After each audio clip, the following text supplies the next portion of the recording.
manggali si Jawara idaman nyabut pepongkolna diselapkeun dina cangkeng belah kencana baitus nyarita.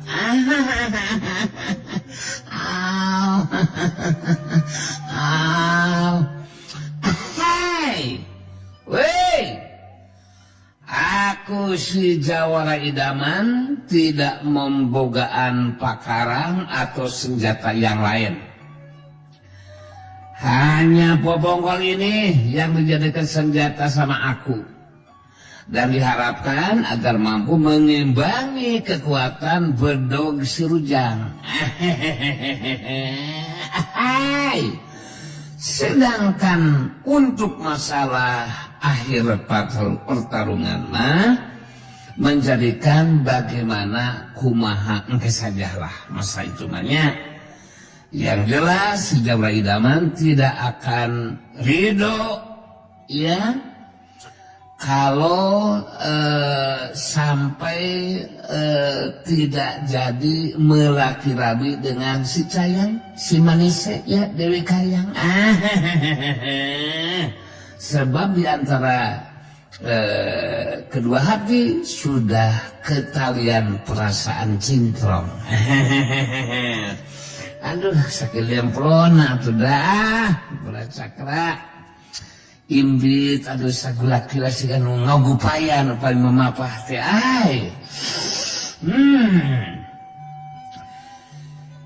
Ki Gajah Raksa dari tadi di Bandung jeung Seri.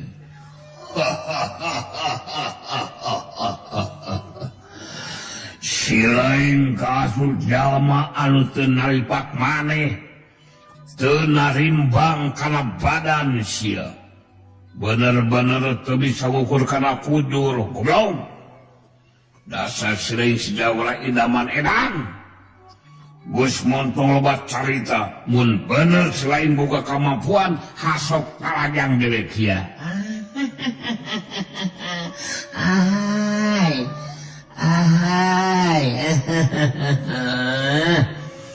Jadi begindang ya. Hey, nay. Tidak begitu, Ki Gajah. Aku si Jawara idaman tidak akan miheulaan Menarajang.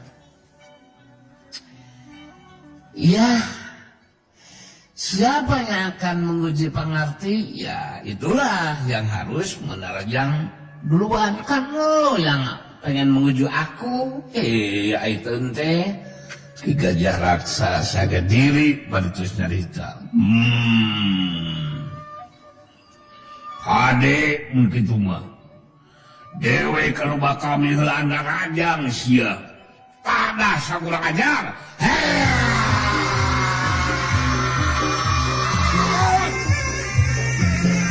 Abina bilang teuing sia.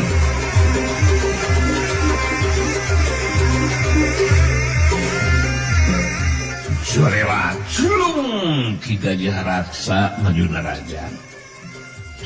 Angin samaran Panarajang mangrupa sabetan bedog si Rujang nebak kuat karena badan lawan. Manggali si Jawara idaman ngimbangan Panarajang lawan. Sabatan bedog si Rujang anu ngarah kana badana rekap dipendung ditakis ku senjata popongkolna. Abuh, Trang bantokan senjata nimulkeun sora anu ngabentrang meh bareng jeung bantokna senjata harita leungeun kenca si Jawara idaman rek ngarah kana ke kampung lawan. Tapi samemeh kena kana sasaran geus dibendung ku tajongan suku Katuh lawan. Sakiuk dekeas bantrokan leungeun kenca jeung suku Katuh lawan ngajadikeun manggali si Jawara idaman ngajari jeung mundur ka tukang. Tapi gancang manggali ngajaga kasaimbangan badana saterusna mancuh gentang tunganan. Ki Ki Gajah Raksa jadi penasaran sabab anu dilawan mampu ngimbangan jurus anu digunakeun ka dirina.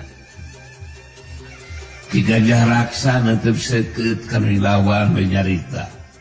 Lumayan oge kemampuan saing Jawara Idaman.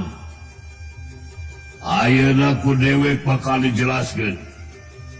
Mun tepikeun ka jurus si lain masih kene mampu himbangan panarjang dewek, mangka bisa dipastikan dewek bakal ngagunakeun kekuatan ilmu simpanan deui sia. Mangrupa ilmu anu tacan diturunkeun kasih kayang murid dewek.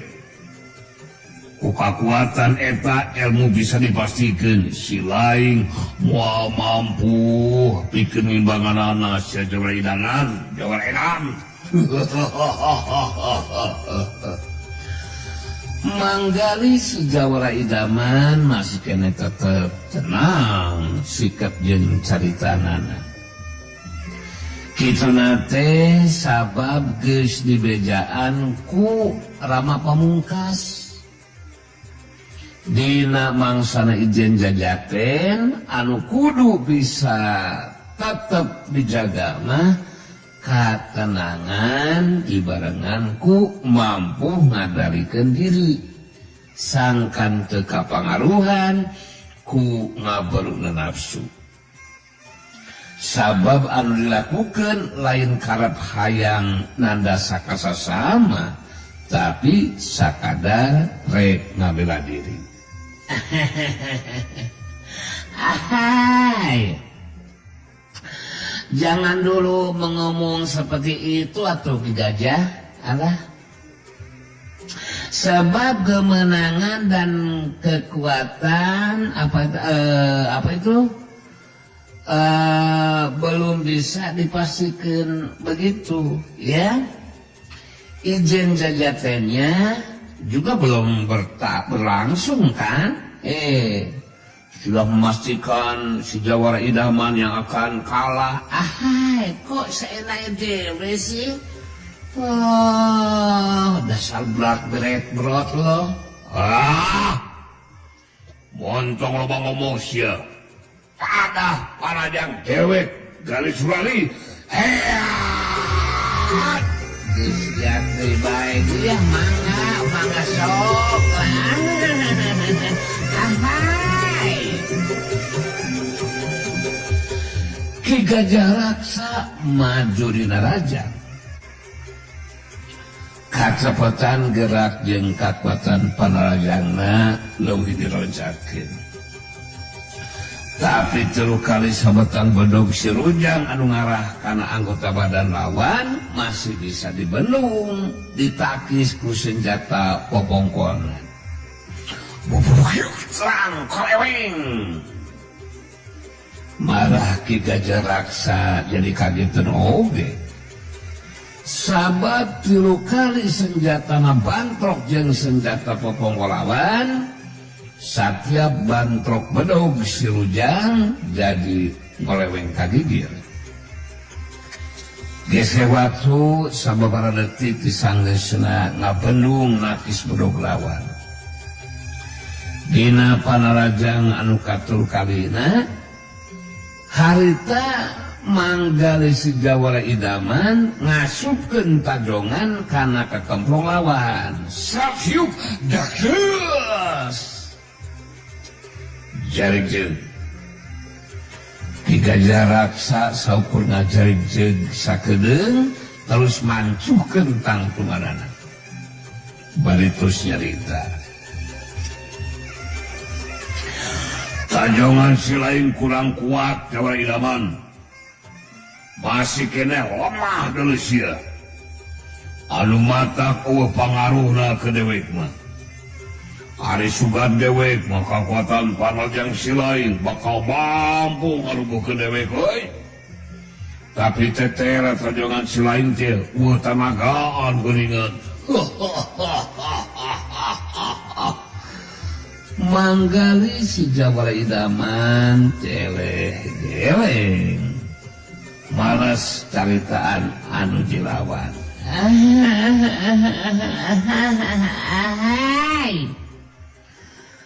Tajongan Segawara Idaman memang tidak menggunakan kekuatan yang sebenarnya, bro. Gajah hanya ingin menguji saja kekuatan daya tahan badan kamu. Jadi aku memang sengaja tidak melakukan kekuatan panajang yang sesungguhnya. Gitu, cadinya kencang, cadinya tersuel, ya. Begitu tah Gajah, harus bisa dimengerti ya. Ingatkan Gusti lain Jawara Idaman. Ingatkan naon? Jurus katilu anu bakal digunakan ku dewek. Oke. Ayo namun masih kena mampu dibangun Gusti lain? Iya dong. Bisa dipastikan dewek bakal langsung menggunakan kekuatan ilmu simpenan dewek. Oh, begindang.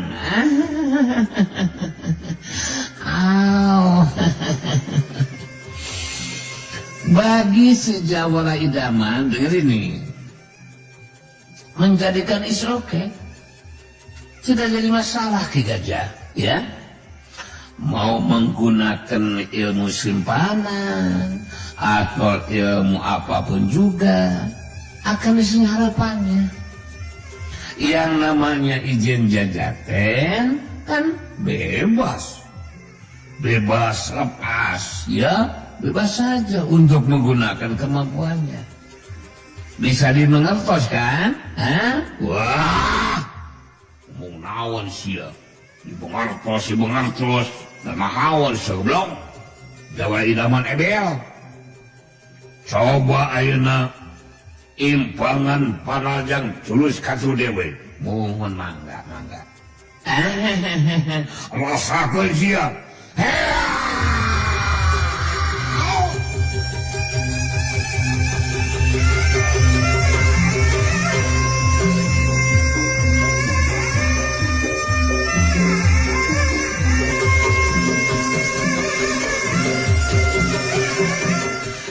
Ki Gajah Raksa sanajan pangawakan cangkung Simardada, tapi tematak jadi gangguan karena ilmu pangenting badana.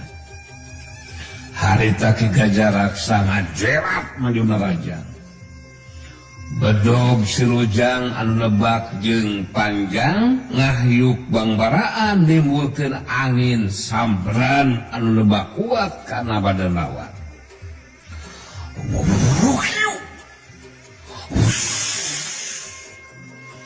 Tapi manggari si Jawara Idaman masih tetap mampu ngimbangan karena kecepatan gerak jeung kekuatan panarjang lawan. Si Jawara Idaman 2 kali nyingkahan sabatan bedog lawan. Anu ngarah kana beheungna terus kana dadana. Celak pros. Gajeng pros.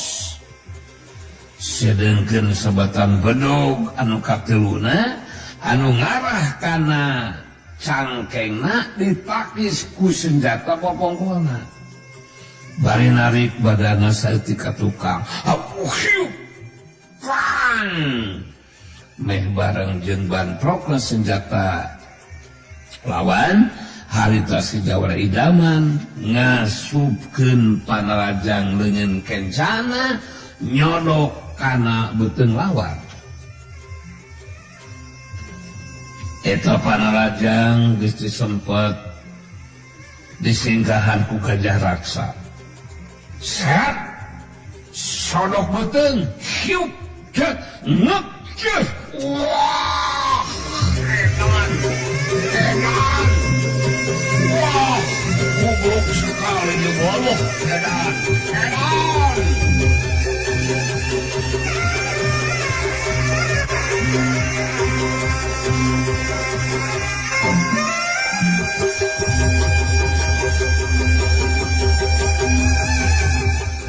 Ki Gajah Raksa rada ngagelo kaget bari terus ngajar hiji tapi gancang mancuke di tangtunganana bari nyarita di Barujeng Seri Pana Rajang Solokan kana beteng dewek masih kena tetep lemah gali teu karasa seueur teu karasa naon-naon we kana beteng dewek oge saukur ngajahit ka tukang mah wajar lah wajar tapi aing teu ngarasa geura naon ieu mah kitu geuningan lemah euy lemah Parajang saya masih lemah euy hayang disebut jalwa idaman ngagablogan ilmu kitu patut anjir kemampuan Parajang ukur sakit itu seteu paling katang sok gunakeun kabeh sia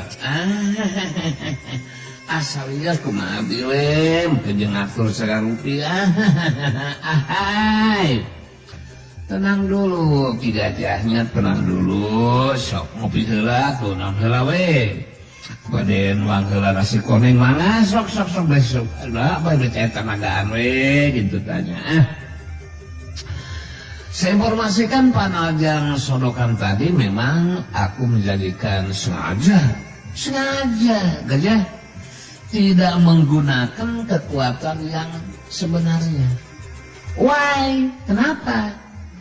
Because baca usai aku si Jawara Idaman tidak tega harus memberikan diri kepada bulunya si Dewi Kayang yang aku cintai, si Senok, si Denok, si pokoknya si Genahan pernama ahai Ki Gajah Raksa sanggeus ngalakukeun Panajang tapi kan katelu jurus tapi masih bisa diimbangan ku nuji lawan harita Ki Gajah Raksa bari perhatikeun nuji lawan ngomong belajar hatena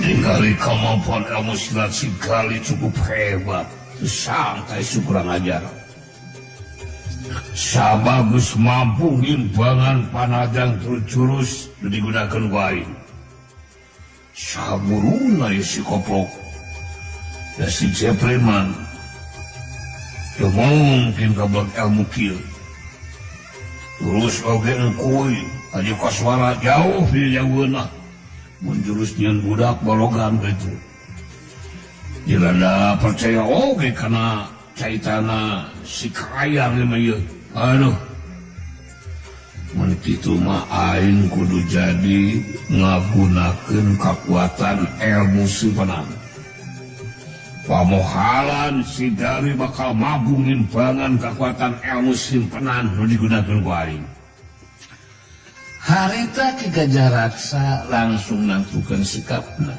pikeun ngagunakeun kekuatan ilmu simpenan nu disebut ilmu pupus geuning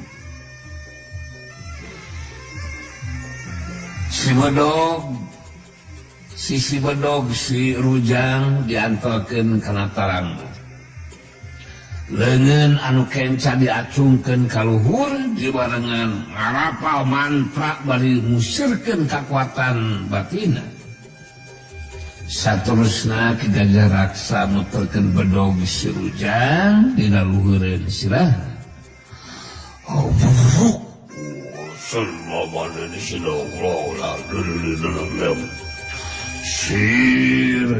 sir wala cilak nog bangkok nog sirol alam disubannya segede cangkir wasilah kejadian aneh harita lumangsung kayar bedog si Rujang jadi terbeda ti besi akah asak nyata beti asak merem ngampur burahai berem anu leuwih ngageteun sakuju badan Ki Gajah Raksa sakuju badanna jadi dibuleng ku seuneu anu ngabobelah tapi Ki Gajah Raksa bangun anu teu ngarasakeun panas dibuleng ku seuneu anu ngabobelah teh biasa we Raksa ngumar caitana deui di barung jeung seuri.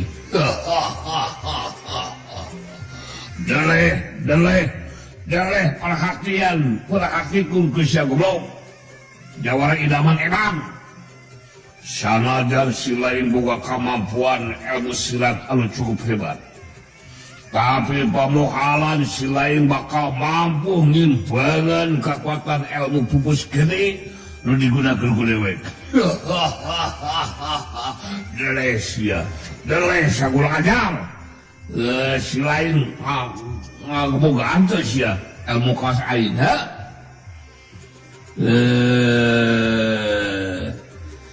Dewe kagunakeun mangrupa kekuatan ilmu tingkat tinggi. Sok samampun teu pikir heula ku si lain. Nah rekna ku wae eleh. Deleh ieu ilmu aing ningali nu jadi guruna ngagunakeun kekuatan ilmu pupus geni. Harita Dewi Kayang jadi selempangan oge hatena. Ingi sejawara idaman nu jadi buah hatena moal mampu ngimbangan eta kekuatan ilmu.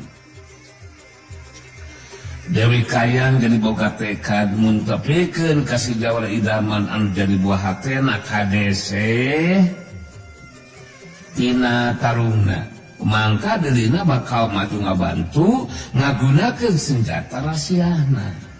Sabab tupikeun mun anu jadi buah hatena tepikeun ka jadi korban kekuatan ilmu pupus geni. Sedengkeun manggali sejawara idaman masih kene ngahulang. Jadi kahudang deui ingetanana kana caitana Rama Pamungkas. Pikeun ngimbangan lawan anu ngagunakeun kekuatan ilmu anu aneh. Tungtung popongko kudu dicakrakeun kana taneuh. Bari dibayangkeun popongko anu dijadikeun senjata bisa ngaluarkeun kekuatan hawa tiis. Pikeun ngimbangan kekuatan panasna seuneu anu ngabulan sakujur badan lawan. Sangeusna tungtung popongkol dicakrakeun kana taneuh. Bari ngabayangkeun popongkol dilapis ku kekuatan hawa tiis. Harita manggali, manggali harita sejawara idaman anu mumbar caitanana di barung jeung seuri. Ahai. Si Jawara idaman tidak akan mengaku dulu jajaten bro. Iya jajah bareuh. Malah menjadikan harus tahu dong bahwa sekarang Ki Gajah menggunakan kekuatan ilmu pupus geni. Maka si Jawa idaman juga tidak akan bingung dong ya. Sebab untuk mengimbanginya aku si Jawa idaman akan menggunakan kekuatan ilmu banyu membeku membulen waktu tak bertepi tiada taranya gitu tanya.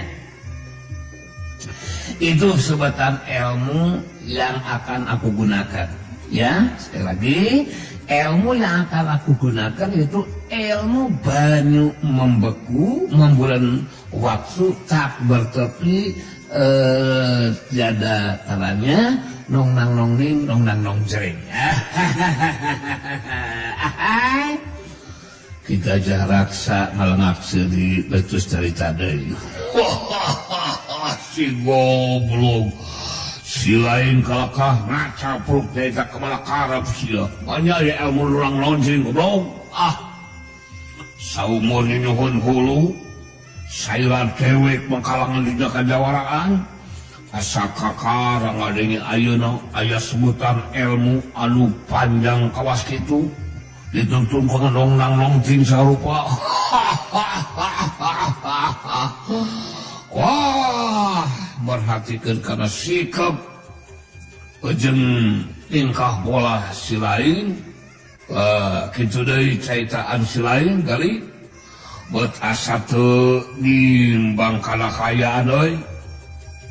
Henteu pantes sering boga julukan si Jawara Idaman. Beungeut siga batu asahan sakoblok. Kuna oge si Jawara dagelan sia.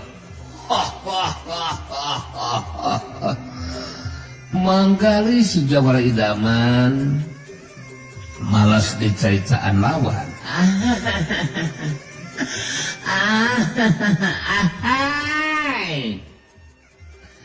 Suka-suka aku dong. Jangan ikut campur masalah aku. Masing-masing aja eta gajah bareuh mau membogaan sebutan ilmu sepanjang apapun juga is okay buat aku mah, bebas-bebas saja, dan menjadikan lebih baik Jawara dagelan ya daripada jadi jago kolot dan seorang guru akan tetapi tidak mengerti perasaan muridnya yang sudah mencintai si Jawara Idaman.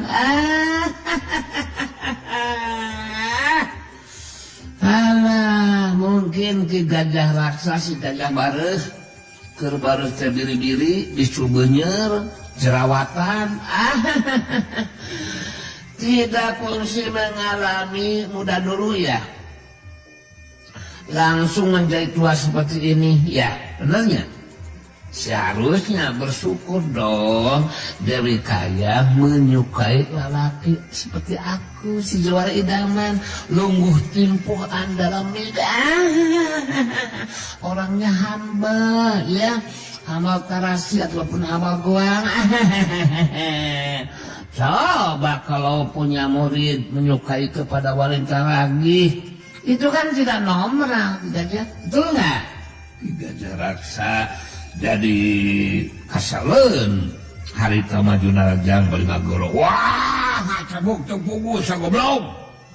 Si lain bener-bener ngesalkeun sagari. Kada si panajang dewek rasakeun kekuatan ilmu pupus genis ya.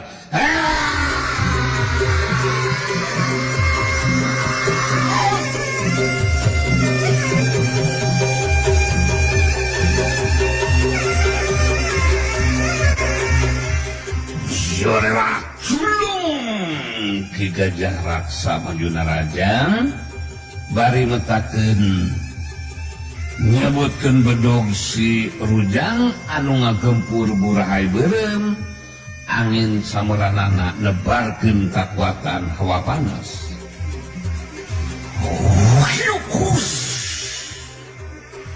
Kitu deui seuneu anu ngabebela ngabuleun kana sakujur badana. Salagian aya oge anu ngaraceng marengan kana sebutan bedog si Rujang. Si Jawara Idaman teu akang ngamedogna ke senjata lawan, tapi milih nyingkahan sabetan bedog si Rujang jeung sebagian seuneu anu raraceng ngarah kana anggota badana.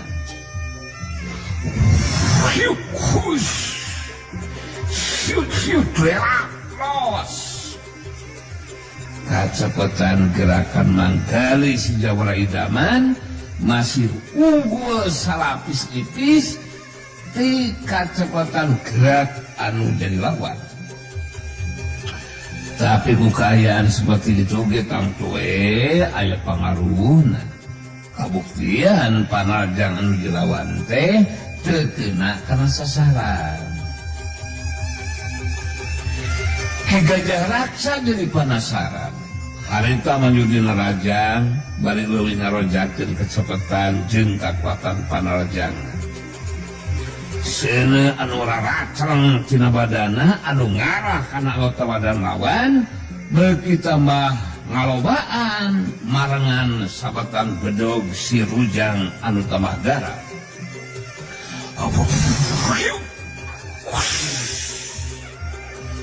Manggali si Jawara Idaman muterkeun senjata pepongkolna di barengan di harapan dadana. Anu saterusna jadi gulungan angin.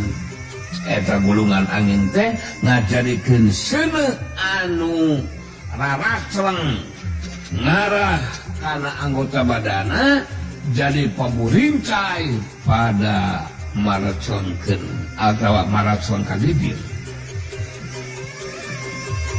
Datang sebetan bedog serujang anu ngarah kana dada lawan. Rikat harita mangkali nakis bedog lawan anu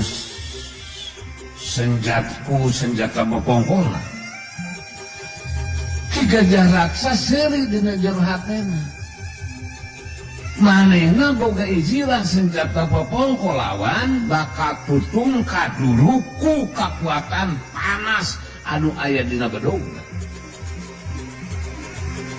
Bantrokan senjata lumangsung. Bubuk. Cukup sang.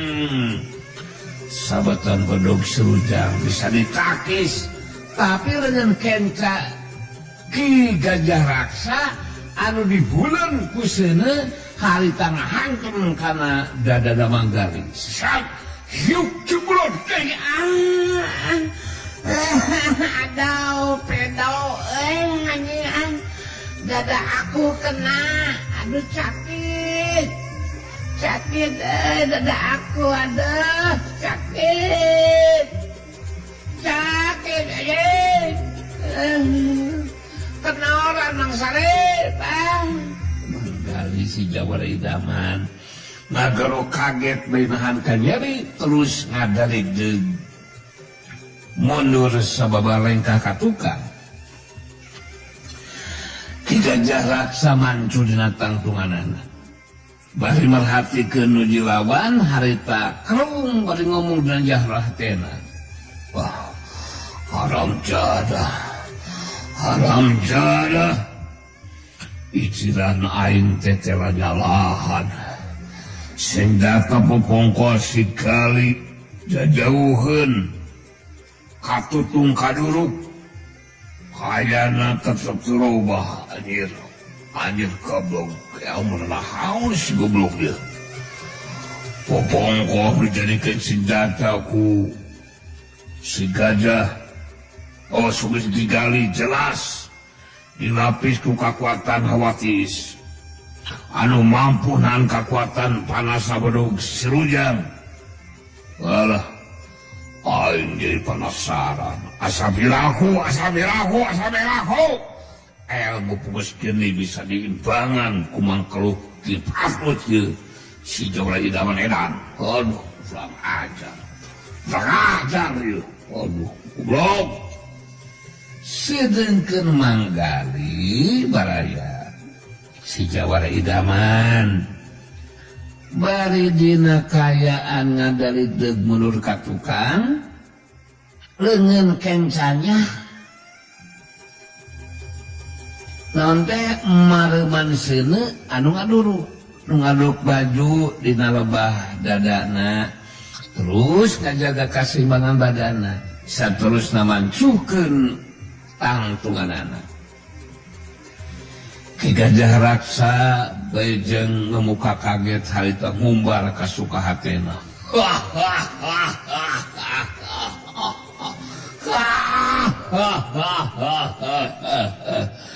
Silaing kakara sakali kabeunangan ku panajang leungeun kenca dewek Jawara Idaman edan basi kene untung lain ku sabatan bedog serujang Rusia.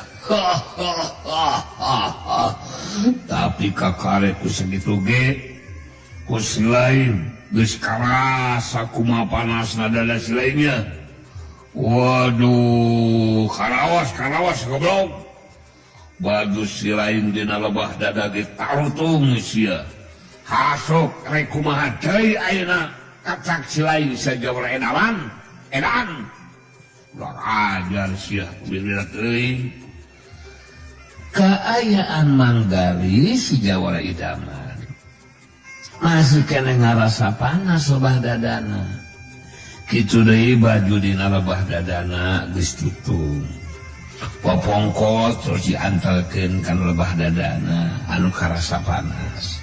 Kakuatan hawa tiis anu ngarapis popongkolna nembus kana dadana manggali tetela mampu ngaleungitkeun rasa panas dina dadana. Manggali sejawara idaman jadi ngarti kekuatan ilmu pubus geni nu digunakeun ku Ki Gajah Raksa kawila ngabayakeun pikeun dirina. Dina kayaan bari nyumputkeun ka kagetna harita Manggali males kana caitaan dilawan.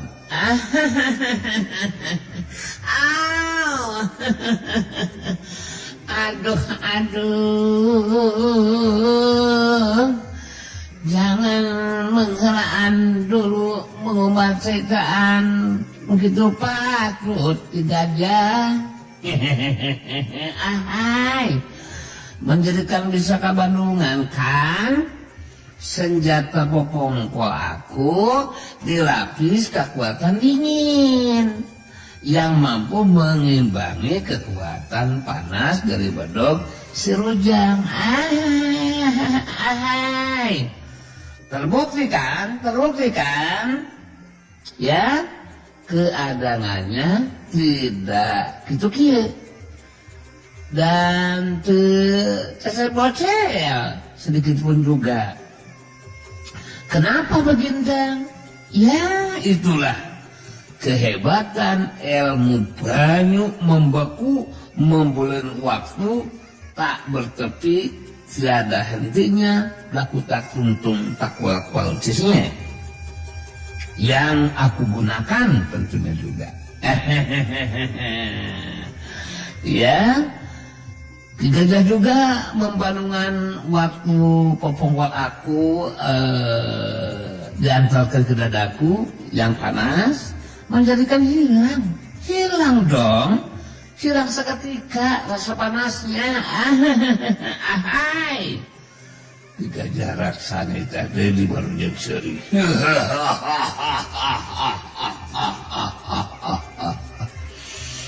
Syukur kudu kabeneran we senjata popongkol si lain masih mampu ngimbangan kekuatan panas anu ngalapis bedog si Rujang sia goblok. Pikeun anu terus nama ku dewek geus bisa dipastikan si lain bakal rubuh muamannya deui sejawara idaman jawara edan.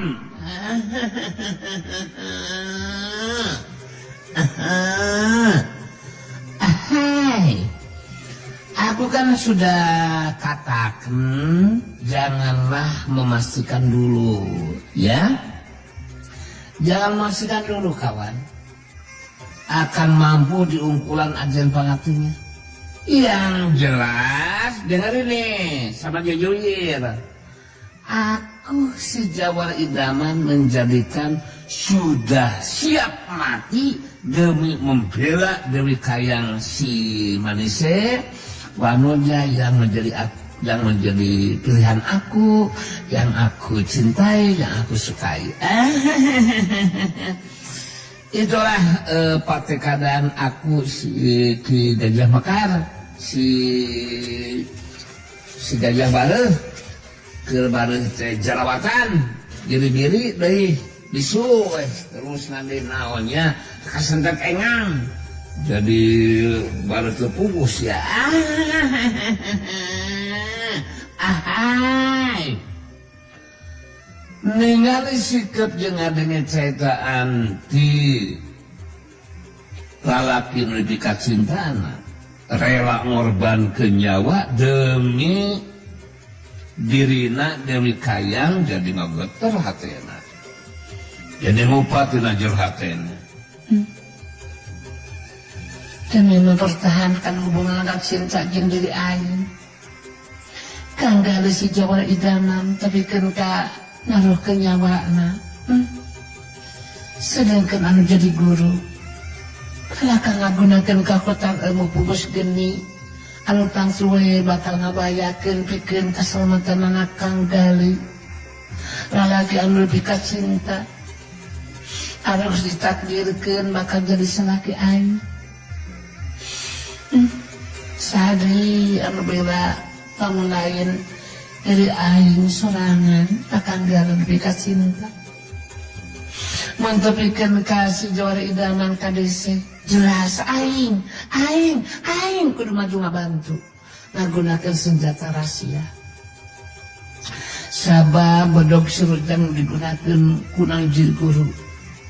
Aing oge kudu sadia naruhkeun nyawa demi kemerhatikeun demi mempertahankan hubungan kacinta jeung kangkar sejawar idaman yang aku cintai, yang aku sukai. Ki Gajah Raksa anu bersaga diri pikeun nuliskeun tarungna musuhkeun paharsianana anu jirawan bari harita